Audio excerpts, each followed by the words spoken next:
Hello friends. Last video में हमने देखा था एनाकोंडा इंस्टॉल कैसे करना है और आपको जुपिटर में प्रोग्राम कैसे रन करना है। पाइथन का कोई भी आप प्रोग्राम जुपिटर नोटबुक में आप रन कैसे करोगे, ये हमने लास्ट वीडियो में सीखा था। इसके अलावा हम स्पाइडर आईडी भी यूज कर सकते हैं और इस वीडियो में हम देखेंगे एसक्यूएल लाइट आपको इंस्टॉल कैसे करना है। तो हम वन बाय वन जाते हैं। तो पहले आता है स्पाइडर आईडी। तो स्पाइडर आईडी के लिए क्या है, आपने पाइथन ऑलरेडी इंस्टॉल किया हुआ है, आप वहां से स्पाइडर आईडी को भी लॉन्च करके आप रन कर सकते हैं। ये देखिए इस टाइप का आपको स्क्रीन दिखेगा, जहां पर आप एक साइड में कोड लिखेंगे, दूसरे साइड में आपको आउटपुट आ जाएगा। यहाँ पर आपको वेरिएबल्स दिखेंगे। तो मैं यहाँ पे आपको दिखा देती हूँ, जैसे मैंने लिखा SPYDER। तो ये देखिए स्पाइडर एनाकोंडा का ही, एनाकोंडा में स्पाइडर ओपन हो जाएगा। और यहाँ पर आप छोटे कमांड्स लिख के पहले आप चेक कर सकते हो कि वर्क कर रहा है कि नहीं, और फिर आप उसमें पाइथन का प्रोग्राम भी लिख सकते हो। तो ये बहुत ही अच्छा आईडी है, बिकॉज एक ही स्क्रीन पे आपको प्रोग्राम भी दिख जाएगा। आपको कमांड लाइन पे अगर कुछ एग्जीक्यूट करना है तो वो भी आप कर सकते हो। आपके पास वेरिएबल्स और उसकी वैल्यूज आप यहाँ पे राइट साइड में विंडो में देख सकते हो। तो बहुत ही यूजफुल है। आप इसको एनाकोंडा को फुल इंस्टॉलेशन कर लीजिए तो आपको स्पाइडर आईडी ओपन करके आप यहाँ पर प्रोग्राम रन कर सकते हो। और ये थोड़ा सा हैवी सॉफ्टवेयर है, इसको इसलिए ओपन होने में थोड़ा टाइम लगेगा, बट एक बार ये ओपन हो गया, ये देखिए इस तरह से ये ओपन हो गया। तो आप यहाँ पर कमांड में लिख सकते हो, यहाँ पे मुझे प्रोग्राम लिखना है। लेफ्ट साइड में, राइट साइड में मैं कमांड प्रॉम्प्ट की तरह इसमें एक एक कमांड लिख सकती हूँ।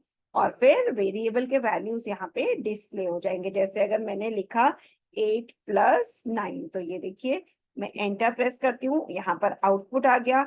अगर मैंने लिखा S1 equal to within double quotes hello, double quotes close, अब इसको मैं एंटर प्रेस कर देती हूँ। तो ये देखिए S1 एक स्ट्रिंग है और उसमें 5 कैरेक्टर है और उसका वैल्यू है हेलो। तो ये एक बहुत ही अच्छा आईडी है पाइथन प्रोग्राम रन करने के लिए। और यहाँ पर आप पूरा प्रोग्राम लिख सकते हो। तो I hope this was useful, interesting. अब हम जाते हैं सेकेंड पार्ट। सेकेंड पार्ट में हमें एसक्यूएल लाइट इंस्टॉल करना है। तो एसक्यूएल लाइट के जो भी सॉफ्टवेयर है वो मैंने आपको डिस्क्रिप्शन में लिंक दे दिया है। आप वहां से उसको पहले डाउनलोड कर लीजिए, फिर आप उसको अनजिप कर लीजिए। ये देखिए यहाँ पर जैसे ही आप उसको अनजिप करोगे तो आपको दो फाइल्स मिलेंगे। एक होगा SQL light DLL win X64 और दूसरा आ जाएगा एसक्यूएल टूल्स विन X64। तो ये जो दोनों फाइल्स है इसको आपको एक्सट्रैक्ट करना है और फिर इसको सी ड्राइव में डायरेक्टली आपको कॉपी पेस्ट करना है। आपको इसके लिए कोई इंस्टॉलेशन करने की जरूरत नहीं है।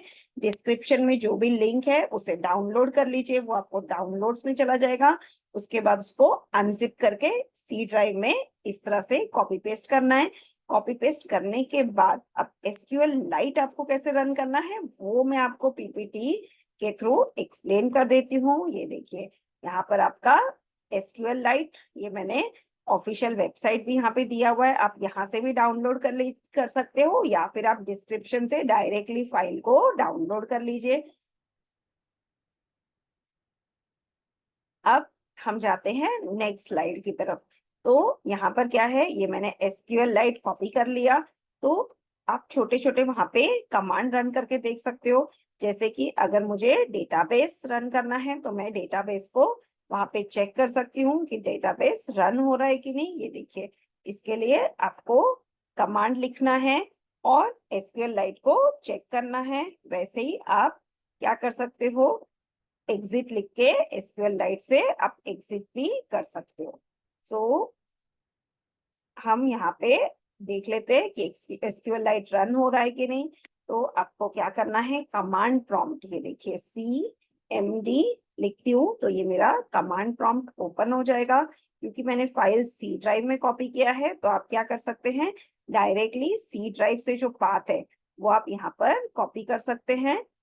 टूल्स का फोल्डर और इसका पाथ आप ले लीजिए, यहाँ से कॉपी कर लीजिए, CD स्लैश लिख के मैं पहले रूट डायरेक्टरी में आ जाती हूँ। अब मुझे लिखना है cd और ये फोल्डर का नाम। तो ये जैसे ही मैं फोल्डर का नाम लिखूंगी, ये देखिए एंटर किया और ये मैं फोल्डर में आ गई। अब आपको क्या करना है, यहाँ पर आप कोई भी छोटे छोटे कमांड्स लिख के देख सकते हैं कि आपका टेबल और डेटाबेस क्रिएट हो रहा है कि नहीं।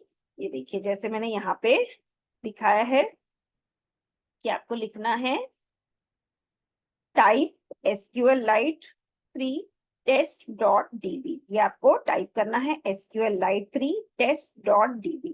तो ये मैं आपको लिख के दिखा देती हूँ, SQLite 3 test.db। तो ये हमने डेटाबेस क्रिएट कर दिया। ये देखिए ये SQLite ओपन हो गया।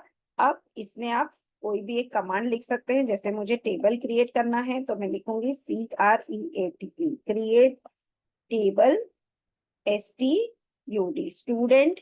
अब इसमें हम दे देते हैं roll number will be varchar 2 and इसका हम साइज दे देते हैं 10 एंड देन यहाँ पे हम लिख देते हैं नॉट नल, मतलब ये नल नहीं हो सकता।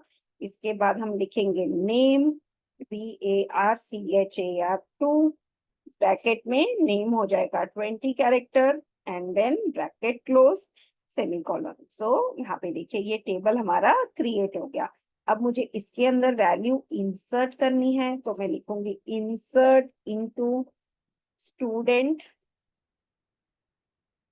देन इसके बाद हम कॉलम नेम लिख देते हैं ROLL MAME। तो ये मेरे कॉलम नेम हो गए। इसके बाद मुझे लिखने हैं वैल्यूज और इसके अंदर मैं वैल्यूज इंसर्ट कर देती हूँ। जैसे मैंने फर्स्ट रोल नंबर लिखा, रोल नंबर 1, देन कॉमा और यहाँ पे मैं नेम में कोई भी स्टूडेंट का नाम लिख सकती हूँ। जैसे मैंने लिख दिया ABC ब्रैकेट क्लोज सेमीकोलन। तो ये मेरा रिकॉर्ड इंसर्ट हो गया। अब मैं सेकेंड स्टूडेंट का डेटा एंटर कर देती हूँ। तो यहाँ पे मैंने सपोज लिखा PQR। तो ये इंसर्ट हो जाएगा। ऐसे आपको एक एक करके यहाँ पर रिकॉर्ड्स इंसर्ट करने हैं, फिर आपको डिस्प्ले करना है। तो आप इजीली डिस्प्ले का कमांड ले लीजिए और यहाँ पे डिस्प्ले भी हो जाएगा। जैसे मैंने लिखा सिलेक्ट एस्ट्रिक फ्रॉम STUD। तो ये देखिए यहाँ पे मेरा records display हो गया, roll number and names of students। So I hope this SQLite installation and Spider installation आप लोग को समझ में आ गया होगा।